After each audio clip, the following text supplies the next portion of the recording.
Hello everyone, welcome to one judgment a day. तो आज जो हम केस करने जा रहे हैं ये एक रीसेंट केस है। ये केस है internet and mobile association versus reserve bank of India. अब इस केस में बेसिकली बात हुई थी क्रिप्टो करेंसीज और वर्चुअल करेंसीज के बारे में और इनको ही बैन कर दिया गया था। तो इस केस के थ्रू हमें ये पता चलेगा कि आरबीआई ने क्या रीजंस देके वर्चुअल करेंसीज को बैन किया था और क्या कोर्ट ने इस बैन को अपहेल्ड किया या फिर इसे क्वॉश कर दिया। तो ये केस स्टार्ट होता है 6 अप्रैल 2018 से। अब 6 अप्रैल 2018 में आरबीआई एक सर्कुलर पास करता है और उस सर्कुलर में लिखता है कि वो बैंक और बाकी उसी तरीके की सारी एंटिटीज को प्रोहिबिट कर रहा है वर्चुअल करेंसीज में डील करने से। इसके साथ साथ ही आरबीआई का सर्कुलर ये भी कहता है कि ये सारी एंटिटीज किसी भी ऐसे इंसान को कोई भी सर्विसेज नहीं प्रोवाइड कर सकता जो कि वर्चुअल करेंसीज में डील कर रहा हो। तो ओवरऑल ना तो वो बैंक को ये हक दे रहे हैं कि वो वर्चुअल करेंसीज में डील करे और ना ही ये दे रहे हैं कि अगर कोई इंसान जो वर्चुअल करेंसीज में डील कर रहा हो आप उनको डील करने में मदद करो। तो अब इसका इफेक्ट यही हुआ कि ना तो बैंक किसी भी क्रिप्टो करेंसी के मैटर में डील कर सकता है और ना ही जो इंसान जिसका बैंक में अकाउंट था क्रिप्टो करेंसी से रिलेटेड और वो रजिस्टर ट्रेडिंग या फिर getting loans against those virtual tokens, ये सारी चीज़ें बैन हो गई और इंसान जिसके पास वो वर्चुअल करेंसी थी वो अब बैंक से कोई भी हेल्प नहीं ले सकता है। अब इसके पहले भी 2013 से आरबीआई कॉशन कर रही है सबको कि वर्चुअल करेंसीज में बहुत सारी प्रॉब्लम्स हो सकती हैं। तो प्लीज़ वो बैंक को भी लोगों को भी सबको बोल रहा है कि आप ध्यान देके इनमें इन्वेस्ट करें और इनसे रिलेटेड ट्रांजैक्शंस करें। पर एकदम से ये 2018 में टोटल बैन लगा देती है। अब आरबीआई का कंसर्न यही था कि जो वर्चुअल करेंसीज होती हैं इनमें हैकिंग का बहुत ज़्यादा चांसेस होता है। इसके साथ साथ ही हमें पता ही नहीं चलेगा कि ये टेररिस्ट को फाइनेंस कर रहे हैं या मनी लॉन्ड्रिंग में फाइनेंस कर रहे हैं। तो कुछ भी हो सकता है और क्योंकि ये बहुत ही वॉलेटाइल होता है इधर से उधर जल्दी से भेजा जा सकता है, इस वजह से वर्चुअल करेंसीज को बैन ही करना सबसे अच्छा ऑप्शन है। पर वही बात है कि ये सारे रिस्क आरबीआई 2013 से बता रही थी और एकदम से उन्हीं रिस्क के बेसिस पे 2018 में बैन करना कोई लॉजिक नहीं बनाता है, क्योंकि उसने कोई नया रिस्क तो हाईलाइट किया नहीं था। ये सारे रिस्क तो हमें 2013 से ही पता थे। तो ये प्रॉब्लम थी मेन इस बैन की। तो अब इसी बैन के खिलाफ internet and mobile association of India जो कि हमारे पिटिशनर्स हैं, ये एक नॉन फॉर प्रॉफिट ऑर्गेनाइजेशन था जो कि बेसिकली ऑनलाइन और डिजिटल सर्विस इंडस्ट्री में जो भी लोगों के इंटरेस्ट होते हैं उनको रिप्रेजेंट करता है।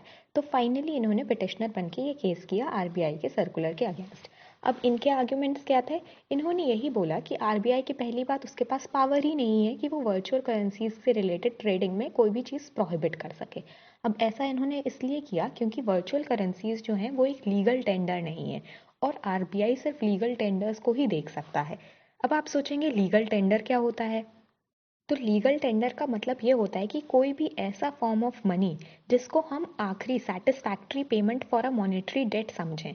मतलब कि अगर किसी का आपके ऊपर कोई कर्जा है और आप उसको ऐसी जो चीज़ चुकाओगे जिससे वो कर्जा खत्म हो जाएगा, तो वो जो चीज़ आप उसको चुका रहे हो वो जो जिस तरीके का वो मनी है उसको हम लीगल टेंडर कहेंगे।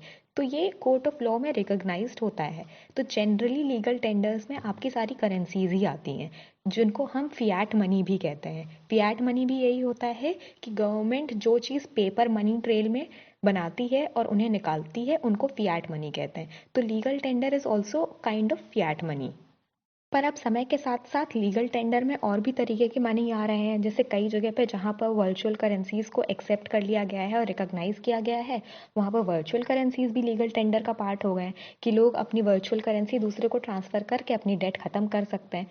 तो यहाँ पर इंडिया में क्योंकि अभी ऐसा नहीं है, तो पिटिशनर्स ने यही आर्ग्यू किया कि क्योंकि जो वर्चुअल करेंसी है वो लीगल टेंडर नहीं है, तभी आरबीआई उसे रेगुलेट कर ही नहीं सकती।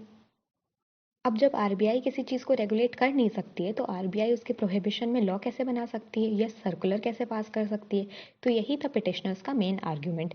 इसके साथ साथ ही इन्होंने ये भी बोला कि अगर हम मान भी लेते हैं कि आरबीआई किसी तरीके से इसको रेगुलेट कर सकती है, तो भी आरबीआई ने जिस तरीके का ये ब्लैंकेट बैन लगाया है सर्कुलर के थ्रू, ये मैलिस की तरह लग रहा है और ये सही नहीं है। उन्होंने कहा कि ये आर्टिकल 19(1)(g के खिलाफ है। तो हमारा आर्टिकल 19(1)(g हमें बताता है कि ये फंडामेंटल राइट है कोई भी प्रोफेशन को प्रैक्टिस करने का और कोई भी ऑक्यूपेशन ट्रेड या फिर बिजनेस को कैरी ऑन करने का। तो उन्होंने यही कहा कि जो सर्कुलर है ये फंडामेंटल राइट को वॉयलेट कर रहा है और ये टेस्ट ऑफ रीजनेबलनेस और टेस्ट ऑफ प्रोपोर्शनैलिटी के खिलाफ जा रहा है, एंड दैट इज़ वाई ये नहीं अलाउड होना चाहिए।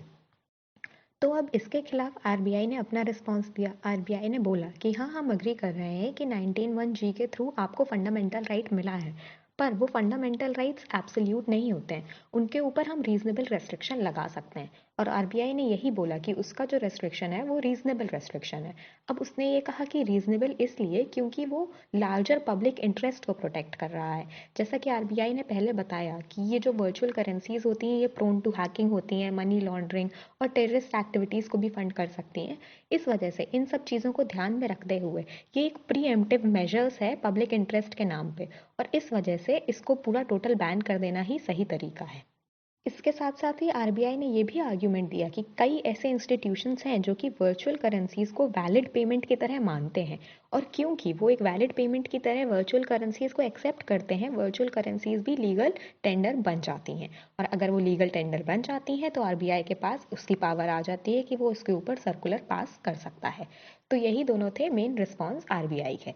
अब चलते हैं इस कोर्ट के जजमेंट की तरफ। तो कोर्ट के पास भी यही दोनों इश्यूज थे। पहला इशू यही कि क्या आरबीआई के पास ये पावर है कि आरबीआई वर्चुअल करेंसीज के ऊपर कोई भी सर्कुलर या फिर कोई भी रूल ला सकता है, और दूसरा ये कि अगर हम अज्यूम कर लें कि हाँ, वर्चुअल करेंसीज आरबीआई के रेगुलेटरी परव्यू के अंदर फॉल करती हैं, तो क्या जो वो सर्कुलर लेकर आए थे वो प्रोपोर्शनेट था या नहीं था। तो पहले इशू पे कोर्ट ने डिटरमाइन किया कि मनी की डेफिनेशन क्या है। अब मनी के अंदर चार चीज़ें आती हैं। पहला, स्टोर ऑफ वैल्यू। दूसरा, यूनिट ऑफ अकाउंट। तीसरा, widely accepted medium of exchange. और चौथा, serving as a final discharge of debt. अब कोर्ट ने ये डेफिनेशंस यूएसए, यूके और सिंगापुर, वहाँ के काफ़ी सारे जजमेंट्स को उठा के डिसाइड की थी। तो अब कोर्ट ने कहा कि अगर हम वर्चुअल करेंसीज को इस डेफिनेशन के अगेंस्ट रखें तो हमें पता चल जाएगा कि वर्चुअल करेंसीज पहली दो कैरेक्टरिस्टिक तो बहुत ही ईजिली फॉलो कर रही हैं। पहली थी स्टोर ऑफ वैल्यू, कि हाँ, आप उसको एक जगह स्टोर कर सकते हो और उसकी कोई वैल्यू है, बिल्कुल वर्चुअल करेंसीज की कोई वैल्यू है, हम उनको लीगल टेंडर मतलब जो हमारा पैसा है, करेंसी है, उसी से तो खरीद रहे हैं। दूसरा आता है यूनिट ऑफ अकाउंट, हम उन्हें कैलकुलेट कर सकते हैं, एक यूनिट बता सकते हैं, बिल्कुल बता सकते हैं। वर्चुअल करेंसीज की भी एक यूनिट होती है कि हाँ, मेरे पास कितनी करेंसीज हैं, उनका क्या मार्केट में वैल्यू है। तो कोर्ट ने कहा कि पहले दोनों पॉइंट्स तो बिल्कुल ही ईजिली डिसाइड हो गए। अब चलते हैं तीसरे और चौथे पॉइंट की तरफ।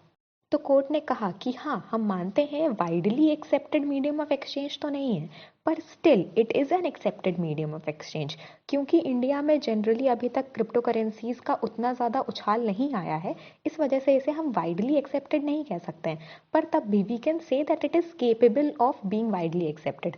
अगर हम उतना ज़्यादा उछाल ले आएंगे इकोनॉमी में, उतनी ज़्यादा वर्चुअल करेंसीज को हम लोग भेजेंगे, तो ऑफकोर्स ये एक वाइडली एक्सेप्टेड मीडियम बन जाएगा। बट अभी प्रेजेंट में भी ये एक एक्सेप्टेड मीडियम ऑफ एक्सचेंज तो है ही। अब मेन कंटेंशन आता है चौथे पॉइंट को लेके, जो कि था कि इसको एक लीगल टेंडर की तरह यूज़ किया जा सकता है या नहीं। तो कोर्ट ने बोला कि हाँ, हम वर्चुअल करेंसीज को अभी लीगल टेंडर या फिएट मनी की तरह नहीं बता सकते हैं, बिकॉज ऑफ कोर्स हर एक केस में हम ये नहीं देखते हैं कि वर्चुअल करेंसीज को आप एक आखिरी डेट की तरह उसको पे करने की तरह आप देख रहे हो। तो कोर्ट ने बोला कि हाँ, हम अग्री करते हैं, लेकिन वर्चुअल करेंसीज को कभी भी रियल मनी की तरह नहीं देखा जा सकता है।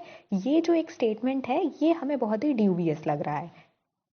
तो कोर्ट ने ये कहा कि वर्चुअल करेंसीज के पास ये उनके पास ये पावर है कि वो कभी भी रियल मनी में ट्रांसफ़र हो सकती हैं। इट जस्ट दैट कि हमारी इकोनॉमी अभी उन्हें उतना सपोर्ट प्रोवाइड नहीं कर रही है कि वो एक लीगल टेंडर बन सकें, इस वजह से वो लीगल टेंडर नहीं है। But if at any point of time हम उन्हें वो सपोर्ट प्रोवाइड कर देंगे तो वर्चुअल करेंसीज को भी हम लोग इस तरीके से देखेंगे कि वो लीगल टेंडर का रोल प्ले करेगी। और इस वजह से कोर्ट ने बोला कि आरबीआई के पास ये पावर है कि वो ऐसे किसी भी चीज़ को रेगुलेट कर सकती है जो कि किसी भी टाइम पे एक मनी की तरह फंक्शन कर सके। तो कोर्ट ने कहा कि क्योंकि virtual currencies under certain circumstances money की तरह ही काम करते हैं, क्योंकि ऐसे एग्जांपल्स हैं कि कुछ जगह पे जहाँ पर वो लोग वर्चुअल करेंसीज को एक्सेप्ट कर लेते हैं, तो उन एग्जांपल्स को ध्यान में रखते हुए हम कह सकते हैं कि वर्चुअल करेंसीज के ऊपर भी आरबीआई अपना कंट्रोल ला सकती है। पर हाँ, एक चीज़ ज़रूर हमें ध्यान रखने वाली है कि कोर्ट ने ये नहीं बोला कि virtual currencies legal tender of fiat money है। तो अगर कहीं भी ये क्वेश्चन आता है कि क्या virtual currencies legal tender of fiat money है, तो हम कहेंगे कि नहीं, कोर्ट ने ऐसा रूल नहीं किया। पर कोर्ट ने ये ज़रूर बोला कि सर्टेन सर्कमस्टांसेस में उनको मनी के अंदर रखा जा सकता है और इसलिए आरबीआई उन पर रूल कर सकती है। तो अब क्योंकि कोर्ट ने पहले वाले इशू पे ये रूल कर दिया कि हाँ, आरबीआई क्रिप्टो करेंसीज के ऊपर सर्कुलर बना सकती हैं, तो अब ये दूसरा इशू आया हमारे सामने कि क्या जो ये सर्कुलर आया था ये प्रोपोर्शनल था या नहीं था। तो इसके लिए कोर्ट ने डॉक्ट्रिन ऑफ प्रोपोर्शनैलिटी अप्लाई करी। अब डॉक्ट्रिन ऑफ प्रोपोर्शनैलिटी के अंदर चार चीज़ें आती हैं। पहला पॉइंट ये है कि हम जो भी मेजर लेकर आए हैं उसके ऑब्जेक्टिव और जो भी हमने लिमिटेशन लगाया है उन दोनों के बीच में एक प्रोपोर्शनल होना चाहिए। कि मतलब मान लीजिए कि हम जो भी चीज़ चाह रहे हैं उस चीज़ को चाहने के चक्कर में हमने जो भी लिमिटेशन लगाई है वो दोनों प्रोपोर्शनल होने चाहिए। तो पहला पॉइंट यही था। दूसरा ये था कि जो भी हम मेजर लेकर आए हैं वो रैशनली कनेक्टेड होना चाहिए हमारे ऑब्जेक्टिव से। कि मान लीजिए हमने ऑब्जेक्टिव तो कुछ और कर दिया और हमारा मेजर कुछ और है। अब जैसे इसका एग्जाम्पल ये होगा, जैसे मैं कह दूँ, मैं चाहती हूँ कि गाँव में सब लोग स्कूल्स में जाएँ। अब क्योंकि मैं चाह रही हूँ कि गाँव में सब लोग स्कूल्स में जाएँ, इसलिए मैं गाँव की सड़कें बनवाऊँगी। तो अब इस मेजर और ऑब्जेक्टिव का कोई लेना-देना नहीं है। मैं कह सकती हूँ कि मैं सड़कें इसलिए बनवा रही हूँ ताकि लोग आराम से स्कूल पहुँच जाएँ, बट ये रैशनली कनेक्टेड नहीं है। रैशनली कनेक्शन ये होता कि अगर मैं कहती कि मैं चाहती हूँ गाँव में सब बच्चे स्कूल जाएँ, तो इसलिए मैं स्कूल्स की फ़ीस कम कर दे रही हूँ। That is a rational connection. तो दूसरा पॉइंट यही था कि जो भी कनेक्शन हो वो रैशनल होना चाहिए। तीसरा पॉइंट ये है कि जब भी हमारे पास एक लेस इंट्रूसिव मेजर है जिसको हम लोग अप्लाई कर सकते हैं, अपना जो भी अचीवमेंट हमें चाहिए ऑब्जेक्टिव का, तो हम उसे लेस इंट्रूसिव मेजर को ही अप्लाई करेंगे। अब इसका एग्जाम्पल भी हम वो स्कूल वाली सिचुएशन से ले सकते हैं कि मैं चाहती हूँ कि गांव में सब बच्चे स्कूल में जाएं। अब इसके लिए दो चीज़ें कर सकती हूँ, या तो फीस कम कर सकती हूँ या मैं उस स्कूल में बहुत सारे सेमिनार्स कंडक्ट करवा सकती हूँ। तो अब ज़्यादा से ज़्यादा बच्चे स्कूल में पढ़ेंगे लॉन्ग टर्म के लिए, इसके लिए फ़ीस कम करना ज़्यादा अच्छा ऑप्शन रहेगा ना। सेमिनार में जितने भी कंडक्ट करवा दूँ उस स्कूल में, बच्चे कुछ टाइम के लिए आएंगे फिर नहीं आएंगे। तो जो लेस इंट्रूसिव मतलब कि जो कम चीज़ करने में ज़्यादा हमारे पास अच्छा रिजल्ट आ जाए, उस वाले ऑप्शन को ही चूज़ करना चाहिए। और चौथा पॉइंट ये था कि जब भी हम एक बैलेंस क्रिएट करेंगे कि हमने कितना ही सिवियर मेजर लगाया है और दूसरी जगह होगा कि राइट्स ऑफ पर्सन कितने ज़्यादा वॉयलेट हो रहे हैं, तो इन दोनों के बीच में हम बैलेंस जब भी लाएंगे तो वो बैलेंस लाएंगे इम्पोर्टेंस ऑफ द ऑब्जेक्टिव की वजह से। कि हाँ, हमारा ऑब्जेक्टिव इतना ज़्यादा इम्पोर्टेंट है, इस वजह से हमें थोड़े राइट ऑफ द पर्सन्स को कर्टेल करना पड़ेगा। तो उस टाइम पे ये चीज़ फॉलो हो जाएगी। तो यही डॉक्ट्रिन को अप्लाई करते हुए कोर्ट ने ये बोला कि हाँ, अगर हम देखें कि हमारा जो भी ऑब्जेक्टिव है और दूसरी तरफ हम देखें कि लोगों का फंडामेंटल राइट टू ट्रेड है, तो इन दोनों में हम तभी एक बैलेंस क्रिएट कर सकते हैं जब हम देखेंगे कि हमारा ऑब्जेक्टिव कितने अच्छे से यहाँ पर फॉलो हो रहा है। तो कोर्ट ने कहा कि ये बैन लगाने की इतनी ज़्यादा ज़रूरत नहीं थी, क्योंकि हमारे पास लेस इंट्रूसिव मेजर्स एग्जिस्ट करते हैं। हम रेगुलेट कर सकते हैं, हम बता सकते हैं कि लोग किस तरीके से क्रिप्टो करेंसी को खरीदें, किस तरीके से क्या करें, पर पूरा बैन लगाने की ज़रूरत नहीं है। इसके लिए कोर्ट ने यूरोपियन यूनियन की 2018 में एक रिपोर्ट आई थी, क्रिप्टो करेंसीज एंड ब्लॉकचेन, उस पर रिलाई किया। तो इस रिपोर्ट का अल्टीमेट रिकमेंडेशन यही था कि किसी भी पार्लियामेंट को एक टोटल बैन नहीं लगाना चाहिए, क्योंकि हमारे पास उससे लेस हार्श ऑल्टरनेटिव्स हैं। जैसे कि हम सेल्फ रजिस्ट्रेशन वाला आर्ग्यूमेंट अप्लाई कर सकते हैं कि जो भी इंसान क्रिप्टो करेंसीज में डील कर रहा है वो सेल्फ रजिस्टर करे, और इसके बाद आरबीआई के पास पूरी नॉलेज होगी कि वो इन क्रिप्टो करेंसीज से क्या डीलिंग कर रहा है। तो सिमिलरली कोर्ट ने बोला कि आरबीआई इस तरीके के रेगुलेशंस लगा सकती है, पर ये ब्लैंकेट बैन लगाना अनरीजनेबल और डिस्प्रोपोर्शनेट है। इसके साथ साथ ही कोर्ट ने ये भी बोला कि आरबीआई ने अभी हमें ऐसी कोई रिपोर्ट नहीं दिखाई है जिससे हमें ये समझ में आए कि आरबीआई रेगुलेटेड एंटिटीज़ को कोई लॉस हुआ है या फिर उन्हें कोई एडवर्स इफेक्ट हुआ है। यहाँ पर कोर्ट ने state of Maharashtra versus Indian hotel and restaurant association वाला केस साइट करते हुए बोला कि इन केस कोई पार्टी चाहती है कि हम उनके फेवर में जजमेंट दें, तो उन्हें at least some degree of damages suffered तो दिखाना ही पड़ेगा। अब इस पर्टिकुलर केस में भी यही हुआ था। तो इस केस में जो बार वगैरह में जो डांसर्स होते हैं उनके खिलाफ बैन लगा दिया गया था। कहा गया था कि ये बहुत ही ऑब्सीन होता है और इस वजह से इसको अलाउ नहीं होना चाहिए। तो अब जब ये केस कोर्ट में गया था तो कोर्ट ने यही कहा कि आप हमें कोई भी ऐसा सिचुएशन या ऐसा कोई सर्कमस्टांसेस दिखाइए जब उन लोगों के डांस करने से आपको कोई प्रॉब्लम हुई थी। तो जब वो दूसरी पार्टी ऐसा कोई भी सर्कमस्टांस नहीं दिखा पाई तो कोर्ट ने कहा कि क्योंकि आपको कोई भी डिग्री ऑफ डैमेज नहीं हुआ है तो आप ये ब्लैंकेट बैन नहीं लगा सकते हैं। तो सेम इसको यहाँ पर प्रेसिडेंस की तरह यूज़ करते हुए कोर्ट ने कहा कि क्योंकि आरबीआई को अभी ऐसा कोई भी नहीं डैमेज हुआ है और ना ही वो ऐसी कोई रिपोर्ट दिखा पा रहा है, इस वजह से जो ये ब्लैंकेट बैन लगा हुआ है ये उनके फेवर में नहीं है। के साथ ही कोर्ट ने ये रूल किया कि हाँ, आरबीआई के पास वाइड डिस्क्रिशन है और वो इस चीज़ पे रूल्स बना सकता है, पर क्योंकि ये पर्टिकुलर सर्कुलर प्रोपोर्शनल नहीं था और ये रीजनेबल नहीं था, इस वजह से इस पर्टिकुलर सर्कुलर को क्वॉश करा जा रहा है और इस वजह से जो भी बैन हुआ था क्रिप्टो करेंसीज के ऊपर उसे अपलिफ्ट कर लिया गया था। तो यही था हमारा प्रेजेंट केस। अगर आपको ये वीडियो अच्छी लगी हो तो प्लीज़ वीडियो को लाइक करिएगा, लोगों के साथ शेयर करिएगा और मेरे चैनल को सब्सक्राइब करना ना भूलें। Thank you.